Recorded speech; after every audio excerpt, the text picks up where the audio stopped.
بسم اللہ الرحمن الرحیم۔ السلام علیکم ورحمۃ اللہ وبرکاتہ۔ ہارون رشید عرض کر رہا ہوں، چیف جسٹس کون بنے گا؟ بلکہ وہ جو اشتہاری زبان ہے، کون بنے گا چیف جسٹس؟ وہ میرا خیال ہے جب تک آپ یہ دیکھ رہے ہوں گے اعلان ہو جائے گا، لیکن اس میں کچھ نکات ہیں غور طلب۔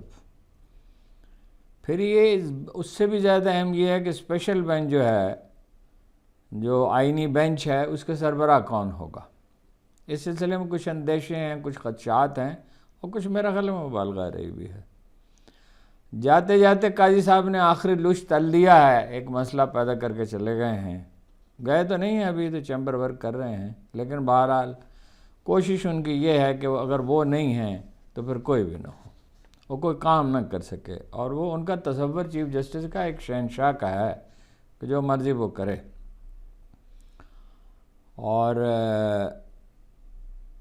جو اہم بات ہے، جو جس سے پی ٹی آئی کے کارکنوں کی اور جمہوریت پہ، پی ٹی آئی کے کارکن تو پی ٹی آئی کے کارکن ہیں، جو لوگ جمہوریت پہ اور ون مین ون ووٹ والی جمہوریت پہ اور سول اداروں پہ یقین رکھتے ہیں، انہیں پر امید ہونا چاہیے۔ اس میں سے ایک یہ ہے کہ آمریت کی راہ میں خان ہی نہیں، اس کا پورا خاندان چٹان بن کے کھڑا ہے۔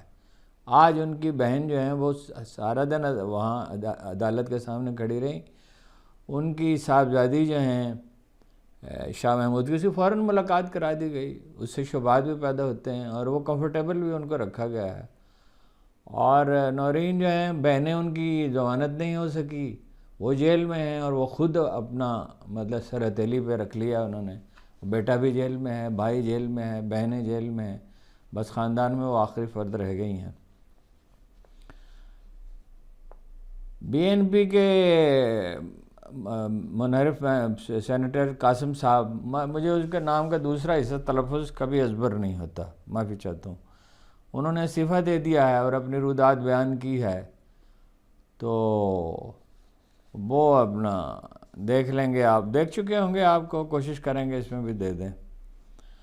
قاضی صاحب نے جاتے جاتے اکثریتی ججوں کے فیصلے پر عمل نہ کرنے کی ترغیب دے کر آخری وار کر دیا۔ وہ سنا ہوگا آپ نے، پنجاب میں کہاوت ہے لچ تلنا۔ وہ ایک دیہاتی آیا، کبھی شہر آیا نہیں تھا، اس نے دیکھا کہ وہ پوریاں تل رہا ہے حلوائی، تو لچی بھی کہتے تھے پوری کو، تو اس نے کہا یہ کیا کر رہے ہو؟ اس نے کہا لچیاں تل رہا ہوں، اور کیا کر رہا ہوں؟ تو اس نے اپنی بڑی سی روٹی نکالی اور اس میں پھینکی اور کہا یہ میرا لچ بھی تل دو۔ تو قاضی صاحب نے اپنا لچ تل لیا ہے۔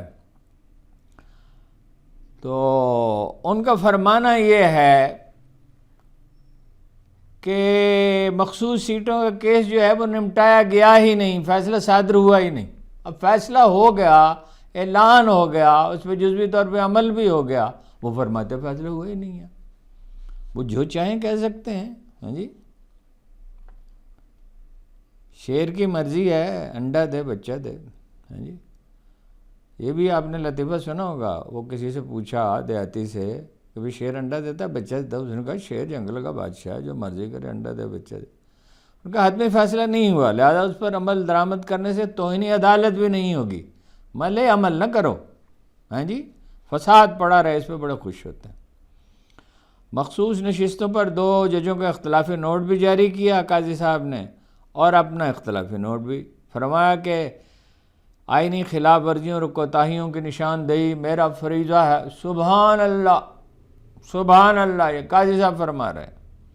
توقع ہے کہ اکثریتی جج اپنی غلطیوں پر غور کر کے اپنا فیصلہ درست کریں گے۔ اگر قاضی صاحب کسی قبیلے کے سردار ہوتے تو شاید اس میں کوئی زندہ نہ بچتا، ہاں جی، اس لیے کہ وہ تو اپنے خیال کو الہام سمجھتے ہیں۔ خیال ان کا درست بھی ہوتا ہے، یہ بات نہیں ہے کہ، لیکن آدمی اپنے خیال کو الہام ہی سمجھنے لگے تو سیلف رائٹیسنس کی کوئی آخری حد نہیں ہے، کوئی آخری حد نہیں۔ ان کے کیس میں ہم نے دیکھا، اکثریتی ججوں نے فرمایا کہ چیف جسٹس سے اور باقی ججوں سے مشورہ کیے بغیر فیصلہ جاری کر دیا۔ وہ فیصلہ ہو گیا تو اس کو جاری کرنا ہی ہے نا۔ اور 11 ججوں نے انفیکٹ فیصلہ کیا کہ پارٹی کو تسلیم کیا جائے۔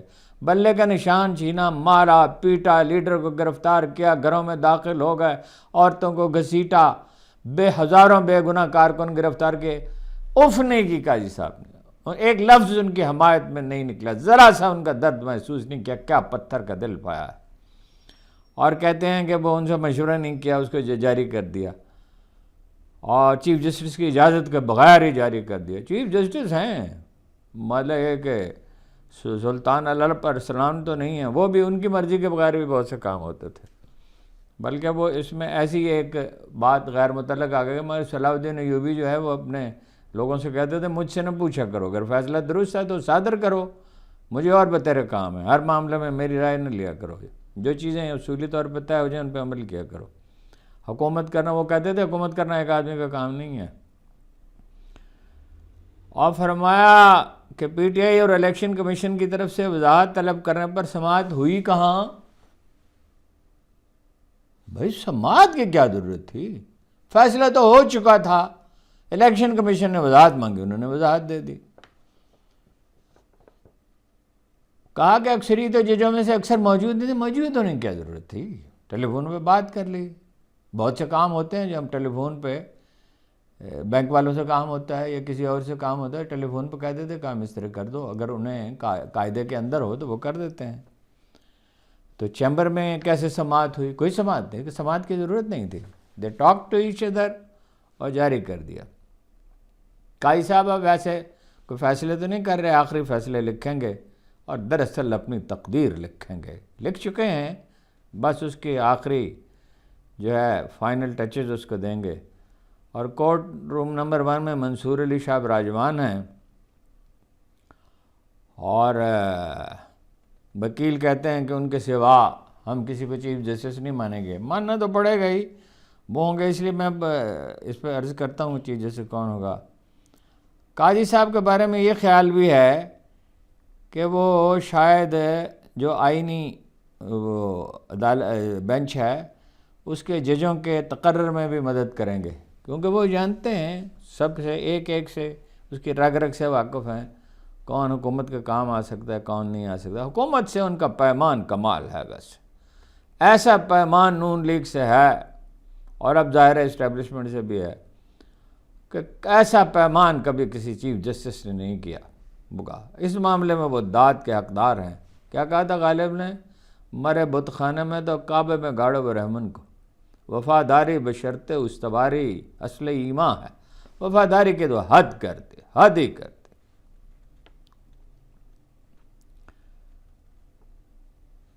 سپریم کورٹ کے اندر کو اندر سے تقسیم کر دیا گیا ہے، بلکہ پورے عدالتی نظام کو۔ اب یہ دوسرے سرکاری محکموں کی طرح ایک محکمہ ہے، ججوں کا تقرر بھی حکومت کرے گی اور مانیٹرنگ بھی کرے گی اور بھی سب کچھ کرے گی۔ تو اگر کوئی آپشن تھا تو یہ تھا کہ 17 ججوں کے سوائے اکٹھے ہوتے اور فیصلہ صادر کرتے، لیکن اس کی امید کم ہے۔ اور مطلب اس میں اصول تو ایک ہے کہ آئین کے بنیادی ڈھانچے کو بدلا نہیں جا سکتا، یہ، اور عدلیہ آزاد ہے، یہ قرارداد مقاصد میں لکھا ہوا ہے جو دستور کا حصہ ہے، لیکن امید کم ہے، کرنا ہوتا تو پہلے کرتے۔ وہ وکلا سے بھی امید کم ہے، وہ ریزولیشنز کریں گے۔ آج پنجوتھا صاحب کے لیے متفقہ ریزولیشن کیا لاہور ہائی کورٹ باہر نے، بھائی ریزولیشن سے بھی کوئی بازیاب ہوا ہے کبھی؟ باہر نکلیں ہیں جی۔ میرا خیال ہے وہ جو 2-3 سال کی انہوں نے تحریک چلائی، انہوں نے دائمی تھکن پیدا کر دی ان کے اندر، اور بٹے ہوئے بھی بہت ہیں، مفادات بھی ہیں، کچھ لوگ مخلص بھی ہیں، کچھ کیا کافی لوگ مخلص ہیں۔ مولانا کی مدد سے 2 چیف جسٹس بن گئے ہیں، اب عدالت کے 2 حصے باہم الجھتے رہیں گے۔ وہ کنفیوژن ہے، اس نے جسٹس منصور علی شاہ صاحب نے بھی کہا اور قاضی صاحب نے بھی کہا، کل جسٹس صاحب منصور علی شاہ صاحب نے تو صاف کہا کہ بھائی اب یہ ہر وقت یہ مسئلہ ہوگا کہ یعنی بینچ سنے گا یا وہ سنیں گے، سپریم کورٹ سنے گی۔ معاملہ صرف چیف جسٹس کا نہیں ہے کہ یا افریدی صاحب بنیں گے یا انکار کر دیں گے۔ اگر وہ انکار کریں گے تو اس کی ایک ہی وجہ سمجھ میں آتی ہے کہ 3 سال کا ٹینیور ہے۔ ویسے تو کل نئی قانون سازی بھی کر سکتے ہیں، یہ تو حکومت کچھ بھی کر سکتی ہے رات کی تاریکی میں، لیکن وہ 3 سال کا ٹینیور ہے تو ان کو ویسے 8 سال پڑے ہیں، تو 5 سال ان کے گئے، اور چیف جسٹس بننے میں کیا لطف ہے، کوئی اختیار ہے نہیں، ذمہ داری ہے، اختیار کوئی نہیں، حالانکہ اختیار کے ساتھ ذمہ داری ہوتی ہے، اور دباؤ ہر وقت کا ہے، ظاہر ہے سب سے زیادہ دباؤ چیف جسٹس پہ آتا ہے۔ ان دیٹ کیس منصور علی شاہ صاحب ہوں گے یا منیب اختر صاحب ہوں گے۔ پہلے یہ لوگ کہہ رہے تھے کہ باقی ججمنٹس ہوں گے، باقی یہ 2 انکار کریں گے تو تب ہوں گے نا، 3 کا پینل ہے تو 3 میں سے کرنا ہے، قانونی پوزیشن تو یہی ہے، باقی قانون کو نہ مانے، آئین کو نہ مانے تو بس ٹھیک ہے۔ صدارتی جو پریزائڈنگ افسر ہوگا آئینی عدالت کا، وہ زیادہ با اختیار ہوگا۔ البتہ یہ مفروضہ جو ہے مجھے نہیں لگتا یہ درست ہے کہ وہ اشارہ ابرو پہ چلے گا۔ کوئی بھی جج ہوگا، اس کے ساتھ اور جج ہوں گے، اکیلا تو فیصلہ نہیں کرے گا، وہ اپنا یا افریدی صاحب ہوں اور یا منیب اختر صاحب ہوں یا منصور علی شاہ صاحب ہوں، اور یہ بھی خیال میرے خیال میں درست نہیں ہے کہ مہم جوئی کریں گے۔ مہم جوئی کیوں کریں گے؟ مہم جوئی کا تو کوئی وہ نہیں ہے۔ 26ویں آئینی ترمیم کا ایک تحفہ یہ ہے کہ سپریم کورٹ میں اپیل دائر کرنے کی فیس پہلے 50,000 روپے تھی، اب 10 لاکھ روپے ہو گئی ہے، اور ایک درخواست دائر کی گئی ہے اس کے خلاف، مجھے نمائشی لگتی ہے۔ جماعت اسلامی نے کہا ہے ممکن ہے وہ سیریس ہوں، اس کو پرسو کریں، اور تو اب ان کے کرنے کا کوئی خاص کام رہ نہیں گیا سوائے فلاحی منصوبوں کے، اس میں وہ ٹھیک سیریس ہیں۔ عمران خان کا خاندان جیسے میں نے عرض کیا، دیکھیں مہر بانو گئیں اور ملاقات ہو گئی، اور کمفرٹیبل رہ رہے ہیں شاہ محمود، اور مجھے شبہ ہے کہ صاحبزادے کو انہوں نے مشورہ دیا تھا، وہ دوسرا آپشن ہمیشہ رکھتے ہیں شاہ محمود، اور 4 مہینے سے وہ عائشہ بھٹا نے کہا آ بھی نہیں رہے تھے کسی مظاہرے وغیرہ میں، ان کی انڈرسٹینڈنگ ہو گئی تھی، اور اس خاندان کی روایت یہی ہے۔ کتنی ہی دفعہ میں نے خان صاحب سے کہا کہ یہ آدمی، اب تو وہ پھنس گئے ہیں نا جیل میں، کیا کریں، کتنی ہی دفعہ کہا کہ بھائی یہ آدمی گروپ بھی بنائے گا، بالکل شروع میں کہا گروپ بھی بنائے گا اپنا، اور منت سماجت کر کے اپنی بات بھی منوائے گا، تو رو بھی پڑتے ہیں، آنسو کے ساتھ روتے ہیں جب بات نہ مانی جائے، تو وہ کہتے نہیں۔ ایک دن تو بی بی سی کو انٹرویو دینے والے تھے، میں گیا، کہا میں تو بی بی سی کو انٹرویو دینے کے لیے اپنا وہ لگا چکے تھے ٹوٹیاں شوٹیاں، اور میں نے کہا یار بات تو سنو، میں نے کہا گروپ بنائے گا، کام شروع کر دیا ہے، 5 انہوں نے اپنے سابق ساتھیوں کو پیپلز پارٹی سے لے کے آئے اور ان کو ٹکٹ دلوائے ضمنی الیکشنوں میں، اور بری طرح وہ ہارے۔ پھر خان صاحب نے ساری سیٹوں سے الیکشن لڑے 2022 میں، لیکن انہوں نے صاحبزادی کو ٹکٹ دلایا، ان کی صاحبزادی کی کیپیسٹی ویسے کافی ہے، جیت سکتی ہیں وہ، ان کی شخصیت میں ہے کچھ کرزمہ بھی ہے، سوجھ بوجھ بھی ہے، کامن سینس اچھی ہے، یہ تو کراچی میں تھیں بیچاری، تو وہ اب ان کو کہنے لگے میں اس کو ایک ایم این اے کی سیٹ دوں گا، ایک ایم پی اے کی سیٹ دوں گا، تو میں دل میں سوچا آپ کو ہم جانتے نہیں ہیں، آپ کو کوئی منت سماجت کرتا چلا جائے تو اس کی ہر بات آپ مان لیتے ہیں، اور جاوید ہاشمی ان کی وجہ سے گیا، ایک وجہ یہ بھی تھی، ویسے تو انہوں نے غلط کیا جاوید ہاشمی نے، ٹھیک، تو سارا دن وہ کھڑی رہی ان کی بہن، ان کو اجازت نہیں ملی، ورزش کا سامان ان سے لے لیا ہے، کھانا جو ہے بہت خراب انہیں مل رہا ہے، اور سرکاری اعلانات بالکل غلط ہیں اس سلسلے میں، ورزش کر نہیں سکتے، وہ چھوٹی سی جگہ 40 سے 50 فٹ کی تھوڑی دیر کے لیے اس میں موقع دیتے ہیں، اس میں کیا وہ ورزش کریں گے، اور ذاتی مالج کو اجازت نہیں ہے، پچھلی دفعہ بلا کے بٹھائے رکھا مغرب تک 12 بجے سے چلے گئے، کوئی ستم نہیں ہے جو ان پہ ڈھایا نہ گیا ہو۔ قدرت نے اس آدمی کی تقدیر عجیب لکھی، ہر آدمی کی الگ تقدیر ہے۔ کرکٹ میں گئے، پہلے میچ کے بعد فارغ، پہلے میچ میں وہ گئے، شخصیت تو کرزمیٹک تو اس وقت بھی تھے ہی، تو لوگوں نے نوٹس تو لیا کہ ایک نیا آدمی آیا ہے، اور اگلے دن برطانوی اخباروں میں ایک اخبار نے چھاپا، عمران خان نہیں، Imran can't, KANT، Imran can't, بلکہ CANT، عمران کانٹ، تو 3 سال کی جدوجہد کے بعد ٹیم میں شامل ہوئے. پھر جب وہ اپنے عروج پر تھے کیریئر کے تو ٹانگ ٹوٹ گئی. 3 سال باہر رہے. پھر ورلڈ کپ کا مجھے سبھی کو پتا ہے 4 میچ ہار گئے. ٹیم بے دم تھی, بالکل مایوس تھی. پھر وہ میچ جیتا. شوکت خانم کی نیو رکھی, ایک آدمی نہیں تھا میاں وہ کیا بشیر صاحب کے سوائے. گمنام صوفی درویش تھے اور واقعی سچے درویش تھے. بہت سے درمائشی ہوتے ہیں یہ جو ٹی وی پہ آپ جن کو دیکھتے ہیں نا, یہ صوفی فلاں صوفی فلاں, ان میں سے اکثر کو ہم جانتے ہیں ایسے ہی ہیں بس پکا دنیا دار, شہرت کے بھوکے. اور کئی شیخ الاسلام بھی ہیں جی. تو وہ اپنا اسی طرح یہ نمل کالج جو ہے, ایک آدمی میاں بشیر کے سوا نہیں تھا جو تائید کرنے والا اس وقت. بن گیا. پھر چلانا اتنا مشکل تھا, فنڈ ریزنگ. پھر قدرت نے ڈٹرمنٹ تو ہیں, اور اگر نیت نیک ہو آدمی ڈٹرمنٹ ہو, جس کام میں اللہ کی مخلوق کا بھلا ہے اور کرنے والا مخلص ہے اور مستقل مزاج ہے, وہ ہو کے رہے گا. یہ ایسی دلیل ہے جو کبھی آپ دیکھیں تاریخ میں کوئی واقعہ نہیں ہے. بعض صورتیں ایکسیپشنز کی ہیں, and exceptions confirms the rules. استثناء جو ہے وہ اصول کی تصدیق کرتا ہے. وہ ایکسیپشن کی وجہ ہوتی ہے, وہ اللہ بہتر جانتا ہے. امام حسین شہید ہو گئے. ایک صاحب نے مجھ سے پوچھا ریاض میں جدہ میں کہ اسامہ کا کیا ہوگا. میں نے کہا اسے چھوڑ دیا حکومت پاکستان نے. وہ جب واقعہ ہوا اسے بہت پہلے کے بعد, تو وہ بڑے حیران ہوئے. میں نے کہا بڑے باخبر بڑے عالم آدمی تھے, تو میں نے ان سے کہا یہ وہ دنیا ہے جہاں امام حسین شہید ہو گئے تھے. اور شہید کیا ہو گئے تھے, آج تک لوگ کتابیں لکھ رہے ہیں فضائل امیر معاویہ.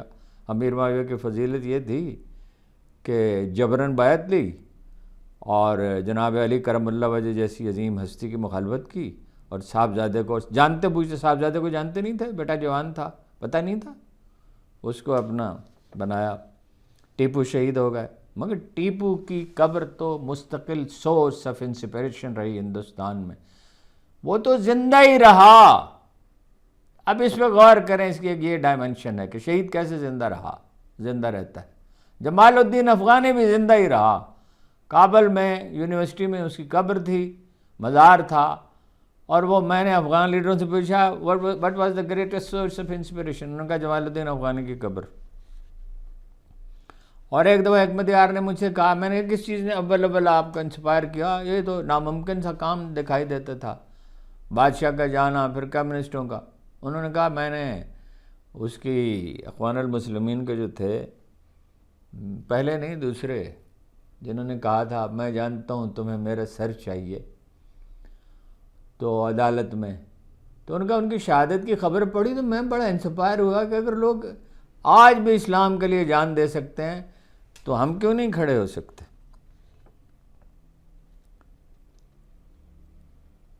پارٹی جب بنا رہے تھے, ایک واقعہ آپ کو بتاؤں, تو ایک گروپ تھا, نام لینا مناسب نہیں ہے, انہوں نے 25 کروڑ روپے کی آفر کی تھی عمران خان نے جب پارٹی بنائی. پھر انہوں نے کہا 25 لاکھ ہی دے سکتے ہیں. الیکشن انہیں لڑنا ہی نہیں چاہیے تھا. میں کہتا خان صاحب الیکشن نہ لڑے, پارٹی کا ڈھانچہ ہی نہیں ہے. لیکن مشیر تو آپ کو پتا ہے نا ہمیشہ ان کے ارد کیسے رہتے ہیں. مشیروں نے کہا نہیں جی خان صاحب آپ اتنے پاپولر ہیں, ہاں جی, اور وہ ظاہر ہے بالکل ہی اتنا خراب وہ نتیجہ نکلا. انہیں اس وقت تو تجربہ بھی نہیں تھا, اب تو خیر سمجھتے ہیں, لیکن جب اتنا تجربہ ہو گیا تب بھی عثمان بزدار کو بلایا نا. ابھی علی امین گنڈا پور کی توثیق کر رہے ہیں. کتنی دفعہ ان کی خدمت میں عرض کیا. اصل میں پارٹی کے لیڈر ان سے دبتے بہت ہیں, مروب بہت ہو جاتے ہیں, کھل کے بات کرتے نہیں ہیں. اور خان صاحب کو ان لوگوں کی ضرورت ہے جو ان پہ تنقید کریں. تنقید ظاہر ہے نیک نیتی سے. تو وہ میں نے کتنی دفعہ کہا بھائی یہ صداقت عباسی, یہ سیف اللہ نیازی, یہ عامر کیانی, یہ آپ کو چھوڑ دیں گے, ان میں لائلٹی نام کی کوئی چیز ہی نہیں ہے. نہیں مانتے تھے, ہیں جی. یہ کہتے تھے جو پوائنٹ تم اٹھا رہے ہو وہ ٹھیک ہیں, جب میں یہ پوائنٹ ہے یہ وجہ ہے, یہ کوئی اس میں کوئی ذاتی باتیں نہیں تھیں, ان کے فیصلے تھے اور طرز عمل تھا. اور روپے پیسے کے معاملے میں ان سے بعض لوگ جو ہیں وہ ان کا طرز عمل جو ہے اس کے بارے میں بہت گہرے شکوک و شبہات تھے. تو مان لیتے تھے مگر عمل کبھی نہیں کیا اس پہ. یہ جو راجہ ریاض صاحب جیسے لوگ ہیں پھر یہ غلطی کی، اور بھائی ٹکٹوں کی تقسیم کا کوئی میکانزم ہی نہیں بنایا تو اس پہ انحصار کرنا پڑا باجوہ جیسے دوغلے آدمی پہ. اس نے اپنے 50 آدمی جو ہے وہ داخل کر دیے اس میں. تو بھائی ظاہر ہے اس کا نتیجہ کیا ہو سکتا تھا. وہ اس کی ملک شاہ سلجوقی علب ارسلان کا جانشین، اس کی فوج میں کچھ لوگ تھے جنہوں نے ساز باز کر لی تھی دشمن سے، یعنی کس سے؟ رومیوں سے. اس وقت مرکز استنبول تھا ان کا. تو نظام الملک طوسی اس کا وزیر تھا، تو خیر شکست تو اس نے دے دی اپنا رومیوں کو، اور بڑی زبردست شکست دی بڑی چھوٹی سی فوج کے بعد.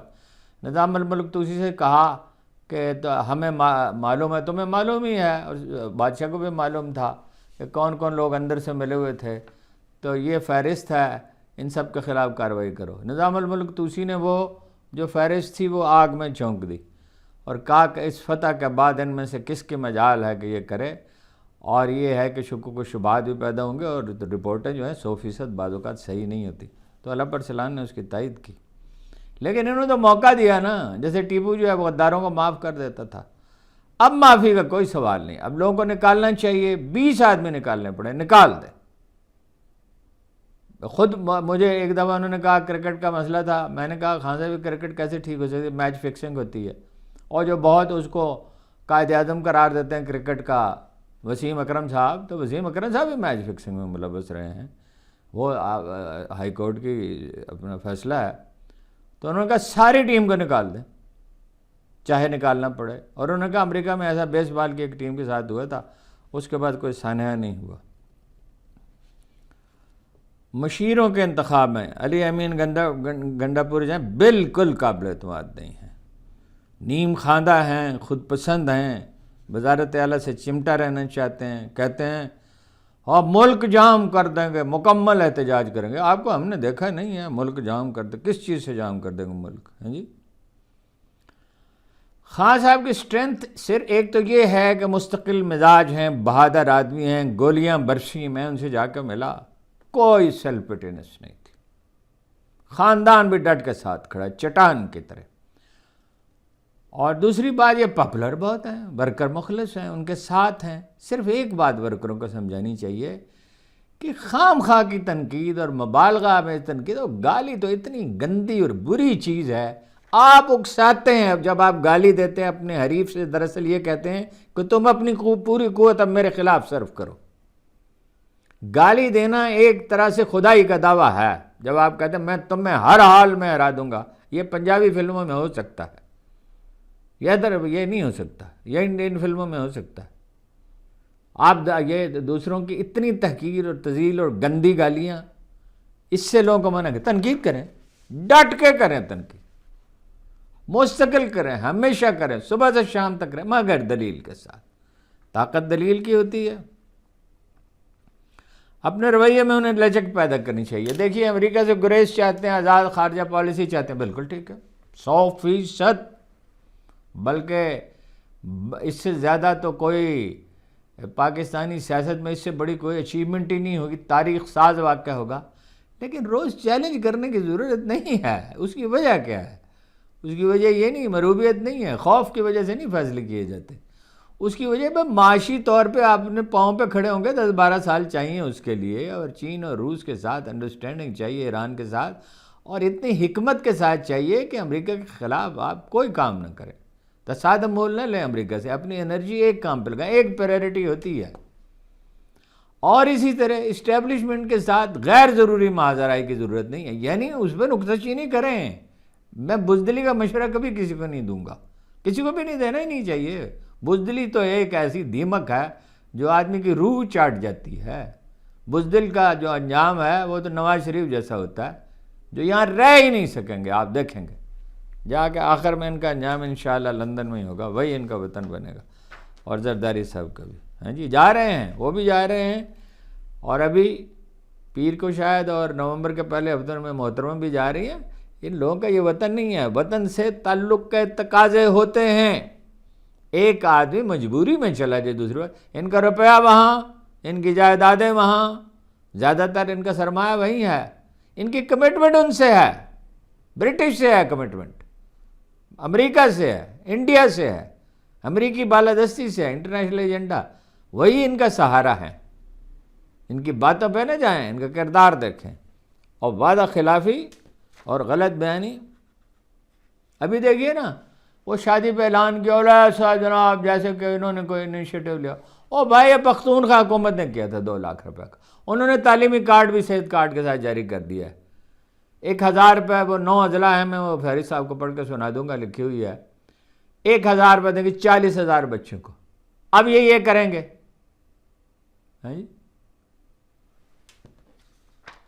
مگر یہ بیچارے کیا کر سکتے ہیں، یہ نہیں کر سکتے کچھ بھی، ان کے بس کا نہیں ہے۔ وہ ہمارے ایک ایڈیٹر صاحب ہوتے تھے، وہ بنا دیا گیا ان کو، دیکھنے میں شخصیت ان کی زبردست تھی۔ تو ایک دن چیف ایڈیٹر نے ان سے کہا، جو ادارے کے مالک بھی تھے، بات کرتے کرتے کرتے کچھ سنتے رہے، وہ جی جی جی جی جی جی سر جی سر جی سر جی سر جی سر کرتے رہے۔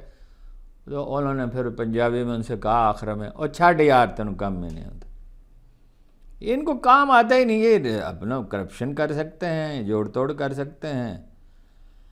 اچھا، لوگ نکالے جائیں گے اب پی ٹی آئی سے، اور شوکات نوٹس دیے جائیں گے، دینے چاہیے، اس لیے کہ موقف سنے بغیر کسی کے خلاف فیصلہ نہیں کرنا چاہیے۔ ایون اس کا تو بالکل ہی کلیئر ہے زین قریشی کا، مگر نوٹس اس کو بھی دینا چاہیے، اگر اس کا موقف صحیح معلوم ہو، کوئی دلیل دے سکے تو ٹھیک ہے۔ تو سرکاری صحافی نے اطلاع دی ہے، کچھ غیر سرکاری ترجمان ہیں جی حکومت کے، کہ عمران خان کو اب اور پیچھے دھکیل دیا جائے گا، وہ کسی سے بات نہیں کر سکیں گے، اخبار نویسوں سے بھی نہیں بات کر سکیں گے۔ یہ تو میں 2-3 مہینے سے آپ سے کہہ رہا تھا، ایک دن آئے گا ان کو اجازت نہیں ملے گی، اس لیے جب وہ بات کرتے ہیں تو اس کا تو بڑا امپیکٹ ہوتا ہے۔ وہ پھر اس گفتگو کو وہ کر کے آرٹیکولیٹ کر کے، تو وہ ان کے اسے آرٹیفیشل انٹیلیجنس سے وہ جاری کر دیے تھے، دنیا بھر میں وہ چھپتی ہے۔ تو لیکن کوئی نہیں کہ راستے بند، ایک دروازہ بند ہوتا ہے تو 100 دروازے کھلتے ہیں۔ فارسی کے شاعر نے کہا تھا، از کراں توبہ کراں شہرت ظلم است ولے، از ازل تاب ابد فرصت درویشون است، کہ وہ حاکم شہر جو ہے اس کے ظلم کی شہرت کراں تابہ کر افق تابہ افق ہے، لیکن جو درویشوں کی مہلت جو ہے ازل سے ابد تک ہوتی ہے۔ وہ 61 سے انقلاب برپا کر دیا تھا، میں آپ کو یاد دلاتا رہتا ہوں، امام خمینی نے۔ سوال یہ ہے پاپولر کون ہے، اصول کس کے ساتھ ہے، بھلائی خلق خدا کے کون چاہتا ہے؟ یہ بڑا مسلمہ اصول ہے، حتیٰ کہ یہ ہے کہ جو خلق خدا کی بھلائی چاہتا ہے اور لوگ اس کے لیے دعا کرتے ہیں، اس کی عمر بڑھا دی جاتی ہے۔ رہی آزمائش، تو کون ہے جو آزمائش سے نہیں گزرا؟ سب سے زیادہ تو پیغمبر گزرے، اور سب سے زیادہ تو میرے سرکار گزرے ہیں جی۔ ایسی آزمائش جیسی سرکار پہ آئی ہے صلی اللہ علیہ وسلم، کسی پہ آئی نہیں۔ وہ تو سیرت آپ پڑھیں تو آدمی دم بخود ہی رہ جاتا ہے، اور پھر اس حالت میں ان کا رحم و کرم، اس پہ کسی کو لکھنا چاہیے۔ دشمنوں کے ساتھ ان کا سلوک جو ہے، مکہ والوں سے بھی کوئی بدتر تھا، آپ کی جان لینے کی کوشش کی، ایک دفعہ نہیں کئی دفعہ، کیسے کیسے الزام لگائے، کیسی کیسی اذیتیں دیں۔ تو ان سے کیا کہا تھا فتح مکہ دن، لا تجریب علیکم اليوم؟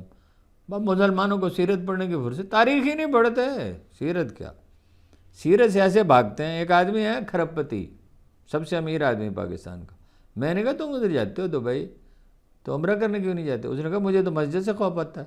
ہاں جی، سیرت پڑھنے سے خوف آتا ہے۔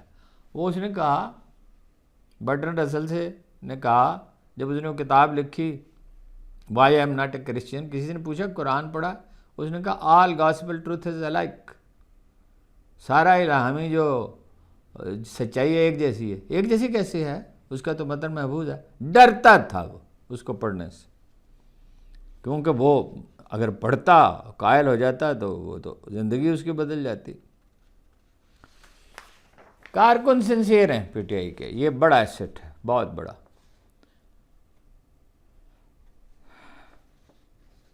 وکیلوں کی تحریک جو ہے وہ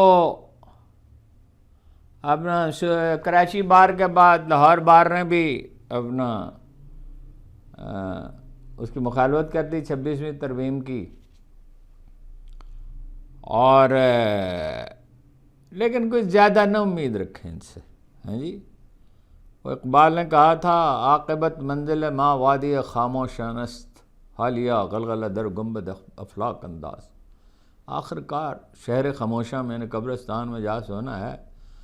اب اس قدر ابھرو، اس زور و شور کے ساتھ اٹھو کہ تمہاری آواز جو ہے وہ آسمانوں تک پہنچے،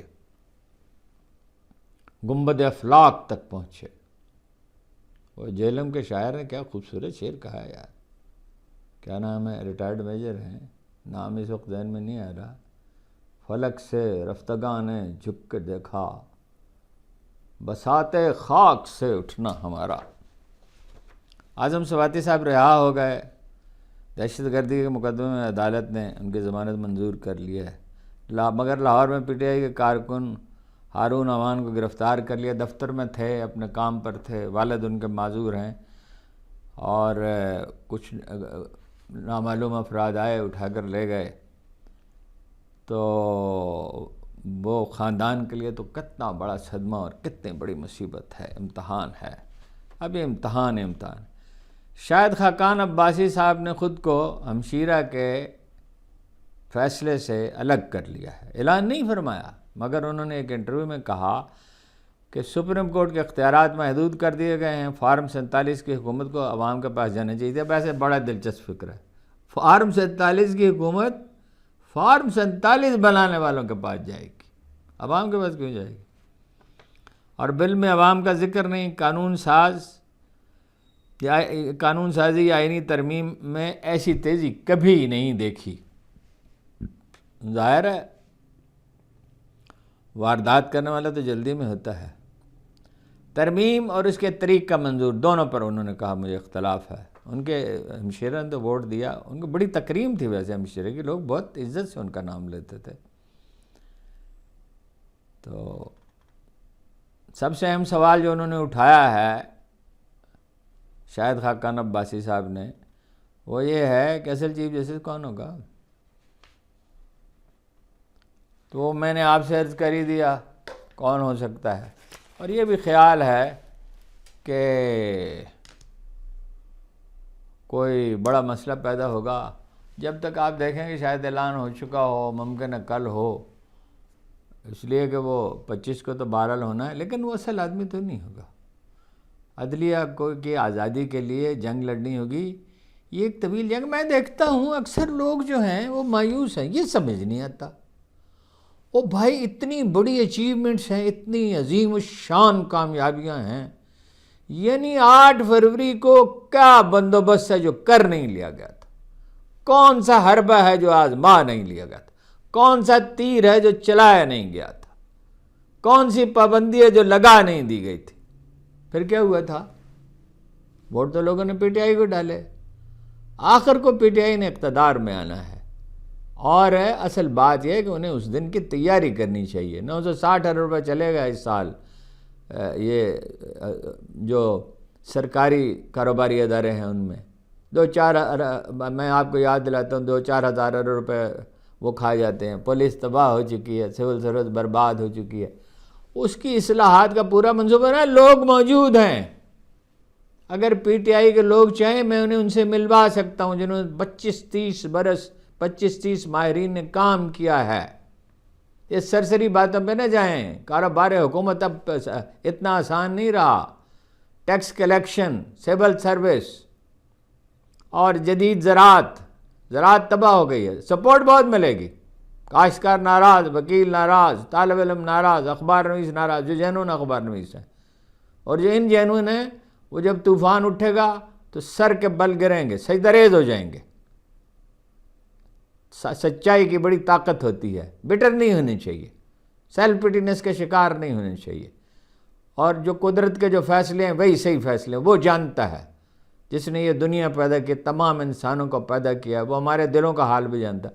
ایک آدمی لندن میں ہے، بیٹھا رو رہا ہے، ارے بھائی تم کچھ نہیں کر سکتے، چندہ دے سکتے ہو، اچھا مشورہ دے سکتے ہو، بڑے بڑے اچھے پڑھے لکھے لوگ ہیں، گھروں میں بیٹھے ہیں دم بخود. یہ جو ہماری نفسیات میں یہ بات بہت گہری بیٹھ گئی ہے کہ کوئی نجات دہندہ آئے گا. نجات دہندہ نہیں آئے گا. نجات دہندہ بھی اللہ تب بھیجتا ہے جب آرزو اپنے یعنی شدت کے ساتھ سلگنے لگتی ہے.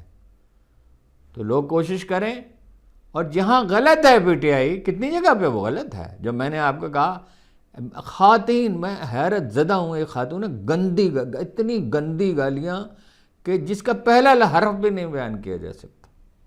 آپ اپنے حریفوں کو اکساتے ہیں، آپ اسٹیبلشمنٹ کو اکساتے ہیں. بھائی آپ کے پاس ہزاروں دلائل ہیں، آپ پر اتنا ظلم ہوا ہے، آپ حق پہ ہیں، آپ کو حکومت کرنے کا حق ہے. اور پھر یہ الزام تراشی، فلانا لفافہ فلاں لفافہ فلاں لفافہ. ایک دفعہ ایک صاحب نے مجھے لکھا تمہاری اصل ہمدردی تو جماعت اسلامی کے ساتھ ہے. سبحان اللہ بھائی، جماعت اسلامی جب اگر کوئی درست کام کرے، مطلب بلدیاتی الیکشن کے لیے انہوں نے جدوجہد کی تو کیا کہوں، یا گوادر میں کہوں کہ کیا کہوں. جماعت اسلامی تو ایک ناکام پارٹی ہے. ہاں ویلفیئر میں اس کی بڑی خدمات ہیں، اس کی تحسین کیوں نہ کی جائے. اور تم تنقید کرتے ہو تو تنقید کیوں نہ کریں جی، کیوں تنقید نہ کریں. تنقید تو خلفائے راشدین پہ کی جاتی تھی. وہ انہوں نے کہا، جناب علی کرم اللہ وجہ نے کہا امیر معاویہ پہ اعتراض کیا، تو جناب عثمان غنی نے دیکھا سب نیک نیت تھے، مگر یہ کہ جناب علی کرم اللہ وجہ کا جو علم ہے وہ جناب رسالت میں آپ کے ساتھ رہے تھے. انہوں نے کہا امیر معاویہ کو ہٹائیں، اس کو کیوں. اور انہوں نے بہت سے، اصل میں لوگوں کو مغالطے بہت ہیں، انہوں نے بہت سے اور علاقے ان کو دے دیے تھے، اردن، لیبنان، یہ وہ تو دمشق کے گورنر تھے اور اس کے ارد گرد کے علاقے کے، اور بہت سے علاقے دے دیے ان کو. تو انہوں نے نام لے کے کہا کہ جناب عمر نے بنایا تھا تو حضور وہ غلام کا نام لے کے کہا. وہ اتنا نہیں ڈرتا تھا حضرت عمر سے جتنا امیر معاویہ ڈرتے تھے. تو جہاں کوئی چیز پوائنٹ آؤٹ کرنے کی ہے وہ پوائنٹ آؤٹ کرنی چاہیے، اصول کی بات ہے. آپ کا بہت بہت شکریہ، بڑے نوازی.